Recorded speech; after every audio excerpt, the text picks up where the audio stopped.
पनि आवेदन दिन पाउनुहुन्न। करिब 106 वटा संगठित संस्थाहरू छन्। ती संगठित संस्थाहरूमा आवेदन दिनको लागि पूर्व योग्यता परीक्षाको प्रमाणपत्र अनिवार्य चाहिन्छ र त्यो प्रमाणपत्र 1 वर्षको लागि मात्रै भ्यालिड हुन्छ के। फेरि अर्को वर्ष तपाईहरुले पास गर्नु नै पर्ने हुन्छ। जस्तै अब चौथो तहको आवेदन दिनको लागि जस्तै नेपाल टेलिकममा चौथो तहमा विज्ञापन खुल्यो।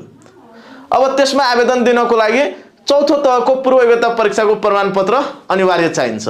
त्यसैगरी बैंकिङ सेक्टरतिर भयो, अरु पनि जति करिब 106 वटा संगठित संस्थाहरू छन्, ती सबै सेक्टरतिर चौथो तहको लागि चौथो तहको प्रमाणपत्र, पाँचौं तहको लागि पाँचौं तहको प्रमाणपत्र, छैटौं र सातौं तहको लागि छैटौं र सातौं तहको प्रमाणपत्र अनिवार्य चाहिन्छ।